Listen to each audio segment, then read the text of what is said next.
Hello BookTube. As you can see, I'm in a new setting. I am in a new apartment, and the biggest thing that you'll notice is that in my background I only have the one bookshelf here.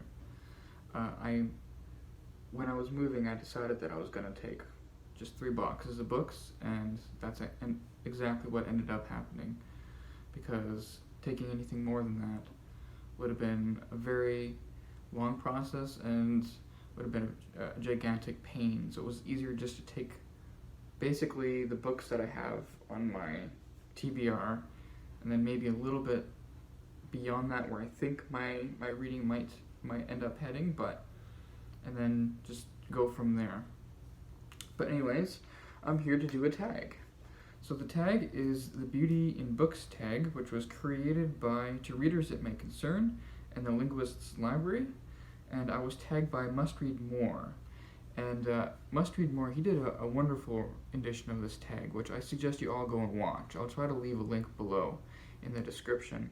But yeah, his was wonderfully heartfelt, and I thought it was such an inspiring video that it made me want to do the tag as soon as I could. So here I am, I'm doing the tag. The tag is Beauty in Books, and what the tag is trying to do is just capture what makes books beautiful in its variety. So there's a number of different prompts. I believe there's 7, and they all look at different aspects of beauty, and then point to a book that fits that prompt. And I'll just apologize ahead of time because my library is drastically smaller than in my other filming location. I won't have as many prompts to hold up. But we'll jump right into it with question number 1, beauty in concept. So I take this as understanding as like you love the concept of the book, and you find the concept as contributing in some sense to its beauty. And for me, that's Fahrenheit 451 by Ray Bradbury. I'm not sure if I've talked about this particular book on my channel at all, but Ray Bradbury is my favorite author, and this used to be my favorite book of all time. It has only recently been supplanted last year when I read Jane Eyre by Charlotte Bronte, but this book has always been one of my most influential books. I've read it a number of times.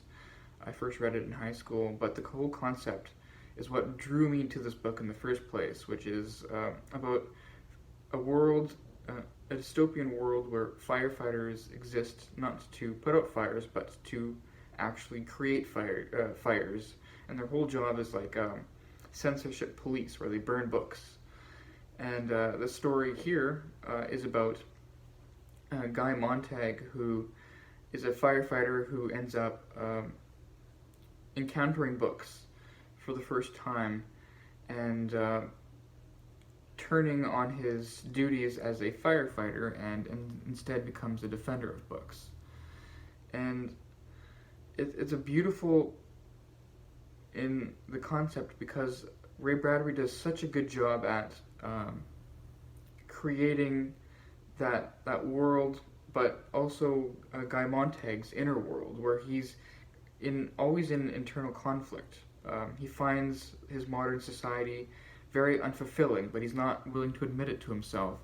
And it's only through the forbidden lure of reading and of literature that he actually finds meaning, and he ends up pursuing that, much to the disruption of the world that he's in. And I strongly recommend this book. It's very short, and I don't think I'll ever stop reading this book because I always get something from it, and there's just so many beautiful moments in this book which I know are not for everyone.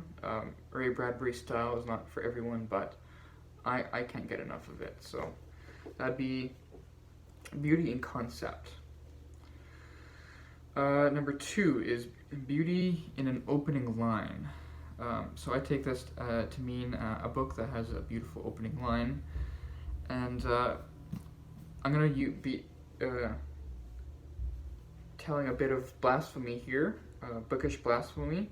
The book I'm going to nominate is a book I've not actually read, and it's 7 Pillars of Wisdom by T.E. Lawrence, or Lawrence of Arabia, as he's known. And this, from what I understand, this is his account of his time during World War One, in the Middle East, during the skirmishes that happened in the Middle East as part of the overall structure of World War One. And he's a British writer, so he's on the British side. And I don't exactly know what they were trying to do. There was some kind of disruption or something that he was involved in. But regardless, he ends up writing his account of it in this book. It's fairly big, but I have sampled the first few pages of this, and I've gone back to them many times just because of how astonishingly beautiful it is, how he opens his book. I might have read it before on this channel, but I'm going to read it again because I just can't get enough of it. This is just the first paragraph. Some of the evil of my tale may have been inherent in our circumstances. For years we lived anyhow with one another in the naked desert, under the indifferent heaven. By day the hot sun fermented us, and we were dizzied by the beating wind. At night we were stained by dew, and shamed into pettiness by the innumerable silence of stars. We were a self-centered army, without parade or gesture, devoted to freedom, the second of man's creeds, a purpose so ravenous that it devoured all our strength, a hope so transcendent that our earlier ambitions faded in its glare. I could read you the first 2 pages of that and just keep on going, but I'm not going to. I really think I should read this year, because it's a shame that I've not read this by now. That was for the beauty in an opening line. The next prompt number 3, beauty in characters, a book with beautiful characters.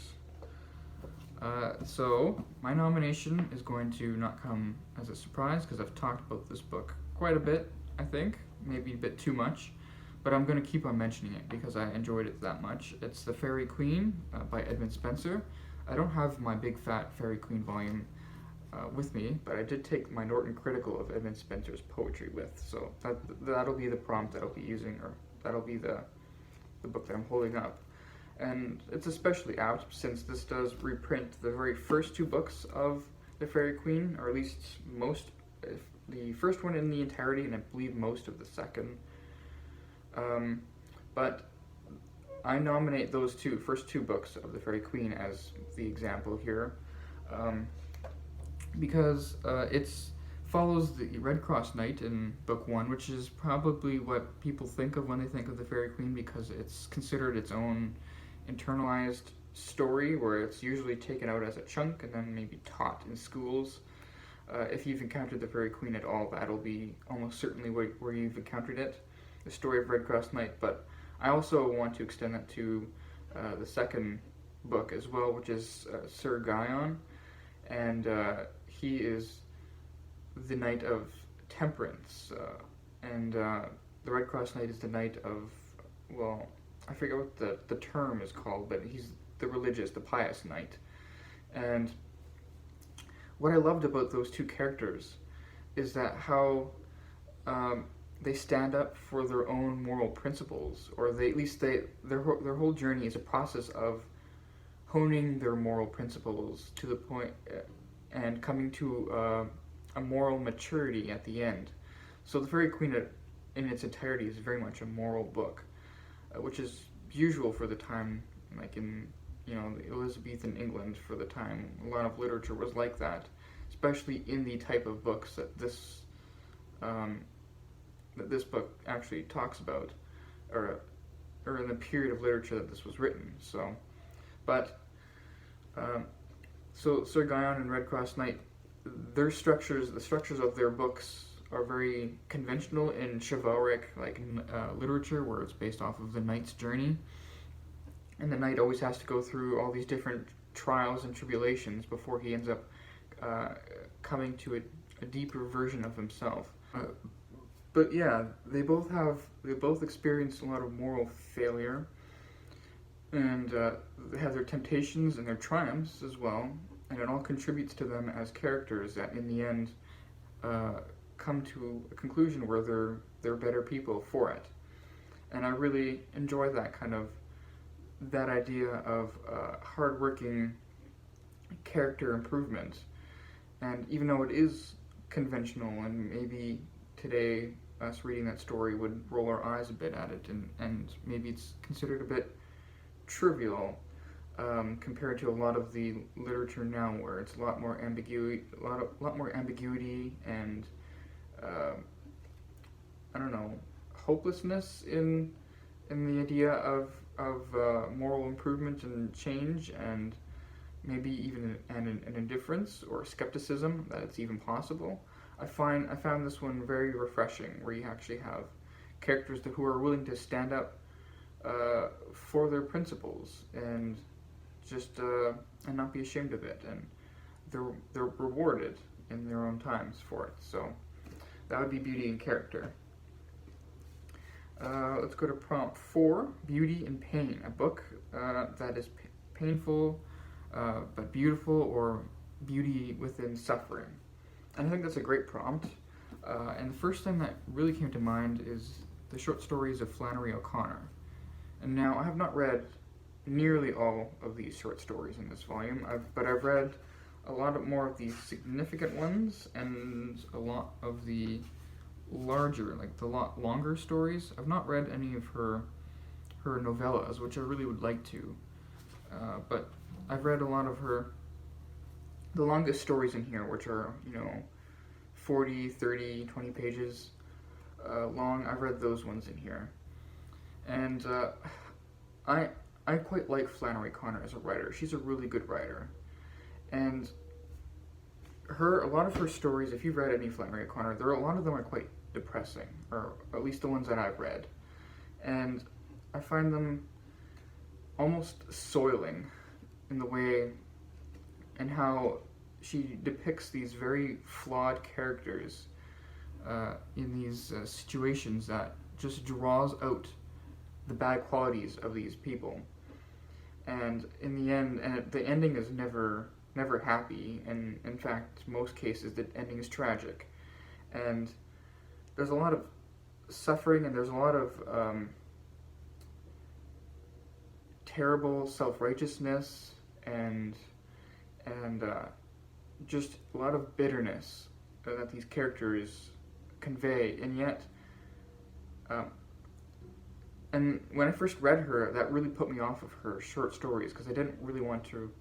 I found them soiling. But I found that there's this, after thinking about her stories a lot and reading a few more of them, I've come to the conclusion that the way she jars the reader is in a way that's necessary.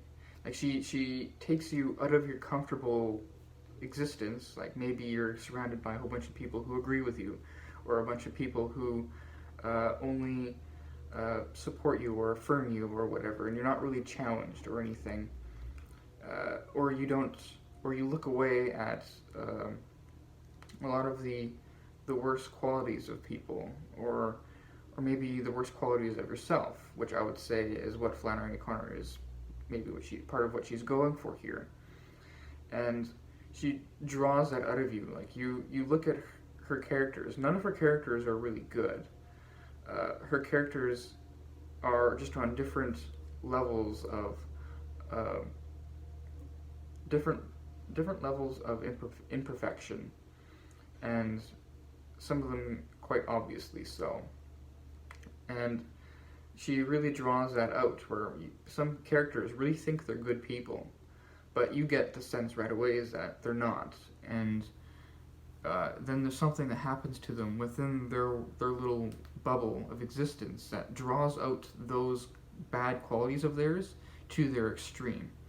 And most of the time that ends in tragedy. But there's one in particular where the woman, she had a book thrown at her head, and she spends the ending of the book, the last few pages of the short story, just contemplating to herself, like reconsidering her whole idea of herself, because she was a pious religious woman in a very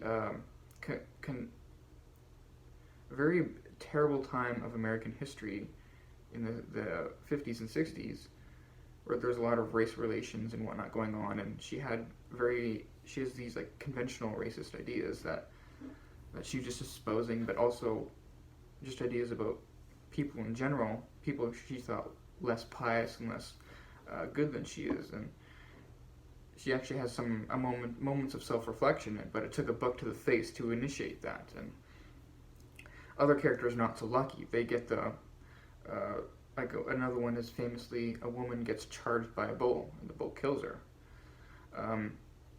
But anyways, I find her short stories very rewarding and very insightful, even though they do make you very uncomfortable. So that leads me to prompt number 5, beauty in incompleteness. So I take that to mean as like a book that's incomplete, but its incompleteness contributes to its beauty somehow. And that is, I think, the end of my prompts, so I'm just going to have to go off of, just pretend that you're imagining the book here, because I don't have the editing skills for that. But the book I have in mind here for Incompleteness is actually a famous one on BookTube, released in the area of BookTube that I end up watching, The Brothers Karamazov by Dostoevsky. He wrote this big fat chunkster. It's a famous classic Russian novel, like one of the most daunting ones, I would say. And it's about 3 brothers who come from a very tumultuous upbringing with their father, and all 3 brothers, and then there's a shadowy 4th half brother who's in the background, and they all represent different ideas. Like you have the sensualist, you have the rational skeptic, and then you also have the religious character,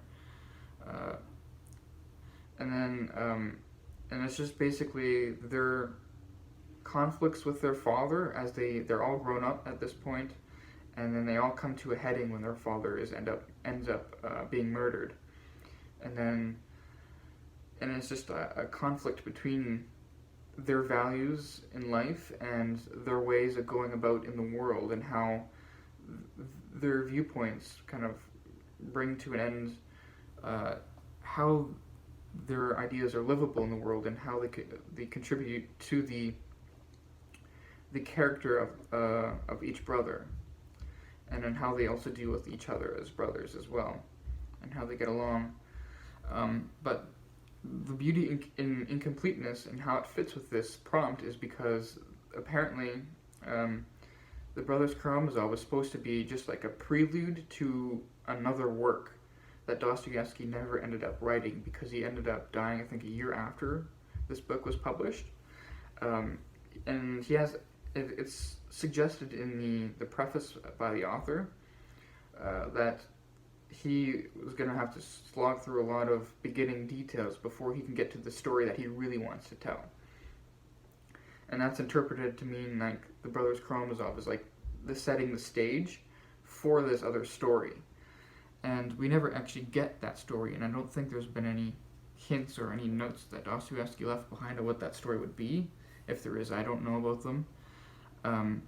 But considering how great the Brothers Karamazov is, it always makes you imagine what that next work would have been, and would it have followed these same brothers, or at least the aftermath of their conflict, and then the murder trial that's like the highlight or the accumulation of the Brothers Karamazov, what that work would be, because the Brothers Karamazov is considered a life-changing work for a lot of people. I don't think I fully understood it when I first read it, or fully appreciated it when I first read it, but I understood its beauty when I was reading it, regardless. But it really does, its incompleteness, like what more of that story is there to tell, as vast and as deep and profound as that story already is that Dostoevsky told. So it really makes one wonder. So that moves on to prompt number 6, beauty in place. So I take that to mean as in location contributes to the beauty of the work. And I'm just gonna talk about a book that I've recently read, Out of the Silent Planet by C.S. Lewis. I read this as an ebook, actually. And it's about a character, a professor, who's just on his own, going on doing his own backpacking trip or something, and he ends up being kidnapped and taken into a spaceship. He's kidnapped by humans who've managed to build a spaceship that takes him to another planet. And their whole point, and he ends up finding out what the purpose for this is. They want to bring him to this other planet and offer him as a human sacrifice for these other creatures on this other planet. And the whole point we end up finding later is that these two men who have found this way to travel across different planets, their whole motivation is greed. But what's the beauty in place is that this character who's kidnapped, he manages to escape once they land on this new planet, and as he escapes from his fellow humans, he is lost in the wilderness of this planet and ends up befriending other creatures on the same planet, and he inhabits the place with them, and he learns their ways, he learns their culture, their language, and he comes to very much admire them. Even though he still longs to be back on Earth, he doesn't expect that he'll ever be back on Earth, and so he makes a lot of friends, and he learns a lot along the way on this alien planet. And the accumulation of the novel is when he's face to face with these humans again, and with the knowledge that he's learnt from the values on this planet,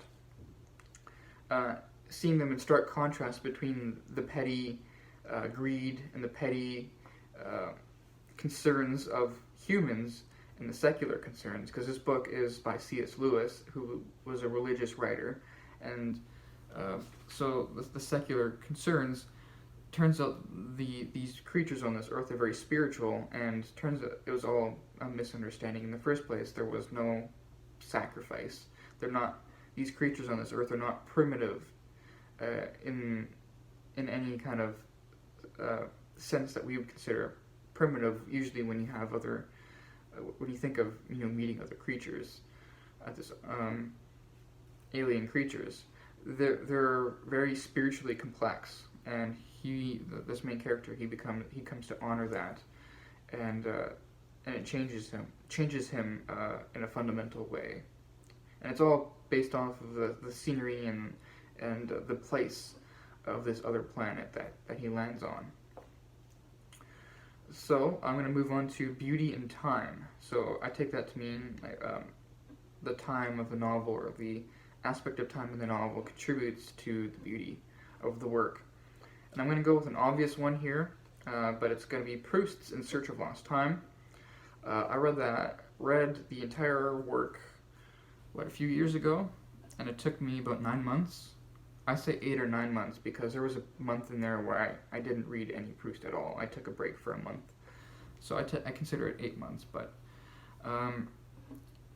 and famously, Proust is always discussing time and the aspect of time. Everyone talks about how in the very first volume, takes a character like 200 pages to get out of bed, and he's also got the time flashes where he has the pastry, I forget what the pastry is called, dipping it into the tea, and then consuming that brings back a wave of memories, and all that. That's not really what I mean here when I use the Proust as an example for beauty and time. I mean it as a volume of 7 works, or 7 volumes, or at least 7 or 8 volumes, depending on how different editions chop it up. But I had the Modern Library edition, and for me the beauty in that time is that we meet our main character. He's only seen as a young child in the very first volume, the volume that usually most people read, and they don't read much further than that. I myself don't think that first volume is all that good. I much prefer the later volumes because especially the second volume, we get our main character when he's a young man, and he's basically traveling through different echelons of French high culture and high society, and so he's meeting all these like aristocratic people, but also these artists and whatnot.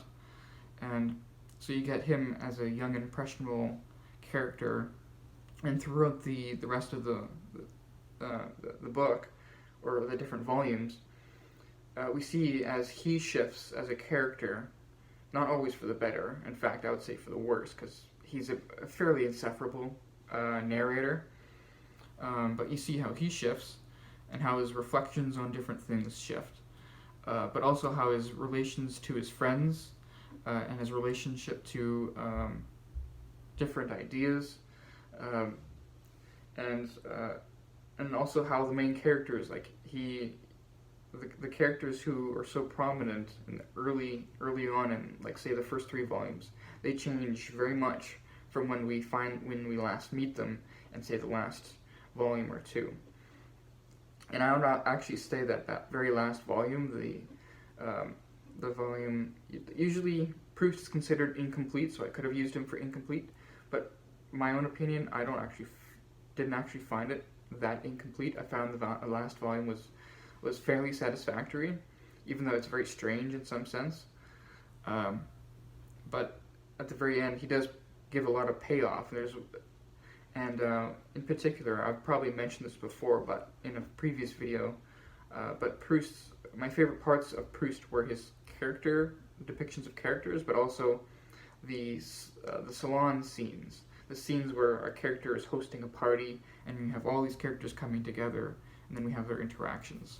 And those can go on for like 100 or 200 pages at a time. And I always found those the most rewarding parts of each volume, because each volume at least had 1 or 2 of those moments in them, amidst of all the philosophizing and whatnot, which I found rather tedious at times, especially in the later volumes. But I found the sense of time very rewarding in how the character changes and how the people around him change too. So that's what I'm putting down Proust as the beauty in time. I also want to mention too the whole changing of French culture too, because if you look at Proust's own life, from when he was born to when he dies, that's a period of drastic change in technology and society as well.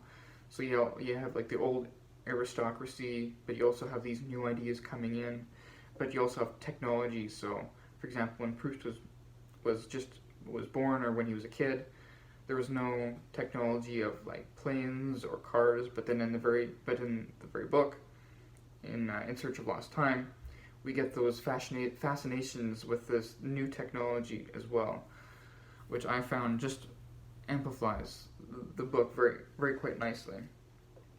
So we get that sense of time in Proust.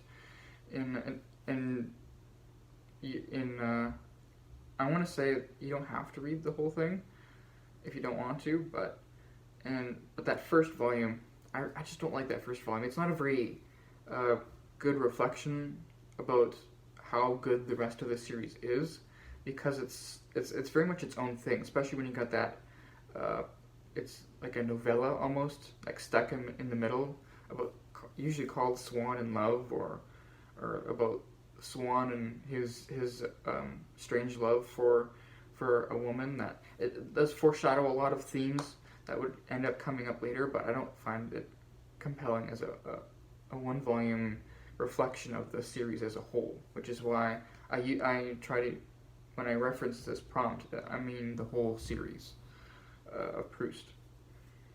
And that leads us to the last prompt, Beauty in Catharsis, a book I find that like maybe satisfies in a certain way, or that hits you at a right time in life, or has like a satisfying arc to it, or at least an appropriate one based off of the story. I believe to readers it may concern, he mentioned, was it Melville, Moby Dick, and that was a very apt book, even though the ending is not happy with that one.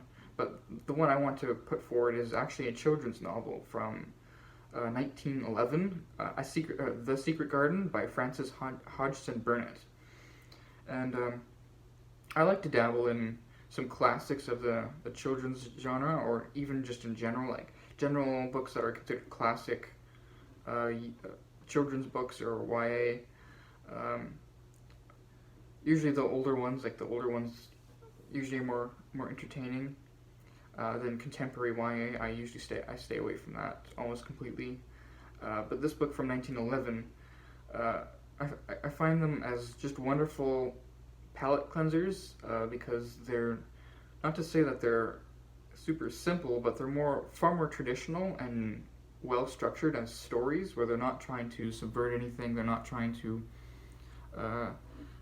try to be too complicated in the relationship between the reader and the writer and the story that's being told. It's more like a story is being presented to you, and you can just ride along and enjoy it as you go along. And it's because it's a children's book. It usually is a story that's meant to educate or to teach in some way. And this story is about a young, bratty young girl who's brought to live with her uncle, like this shady, grouchy figure, who ever since his wife died has neglected a lot of things in his life, and he's a rather bitter character.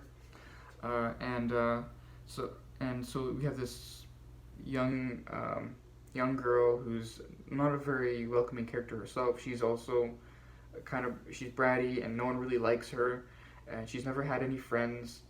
She's used to bossing people around, but now that she's with her uncle, she can't do that. She doesn't get away with it, so she has to be self-sufficient and learn on her own. And part of that includes exploring the grounds, because of course the grounds that he lives on are quite big, because she lives in an esteemed country home now with her uncle. And she discovers a secret garden with a hidden door, and she is the only one who can access it because she's the one who knows where the key is, or she found out where the key is. And the story is about her and then the friends that she ends up accumulating as she goes along, as she changes as a person from a bitter, spoiled girl into just a girl who treasures the outdoors, who treasures friendship, and who treasures doing things for herself, and having impact and meaning, creating meaning not only with other people, but with other characters as well, or other kids her own age, and even some of the servants in that place as well. And I don't want to spoil it, but she ends up discovering that her uncle has a son who's a sickly, spoiled boy, who's also quite bratty. And she has already, when she encounters him, she has changed already as herself, and she sees a lot of her old qualities in this boy. And he's very sickly. He never gets out of bed, and he always bosses people around. And the servants are terrified of him, especially since he's famous for these tantrums when he doesn't get his way that really do bring him close to dying. Basically, he doesn't expect to ever grow up. His father never expects him to grow up and amount to anything, and he's basically living with this weight of this. The idea that he's a cripple is like the old term that they use in the book. That he will live with his back being bent, and that he'll never amount to anything. And she manages to help initiate a lot of change in him, and the catharsis is in the very end, which I will spoil it because I might as well. So if you don't like any spoilers of the secret garden, you don't have to listen any further. But in the end, he learns how to walk and strengthen himself and to take care of himself, and he's enraptured by the beauty of the garden and by the growth and the spiritual nature, the spiritual aspect of nature that they're in, and the flowers and the garden that they cultivate by themselves, just these kids. And there's a lot of responsibility involved with that they take to heart. And the surprise is when his father comes home from a long trip of absence, and instead of encountering his son, the same old sickly boy, bratty boy that will always let his father down, has changed into a young, vigorous, energetic, athletic boy who's running around in the garden.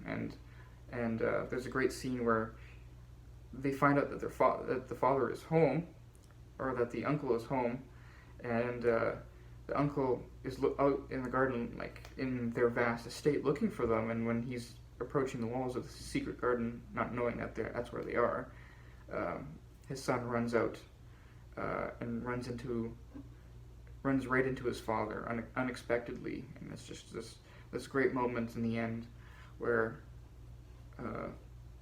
everything that had gone wrong in their lives that had deadened their spirits had come alive and contributed to their growth as people, as well as the growth and cultivation of the garden that they're in. So, and that's the last prompt. So that's Beauty and Catharsis. So if there's any of these books that you're interested in reading, feel free to ask more questions about them in the comments or whatnot. But that's it for now, and we'll see you later.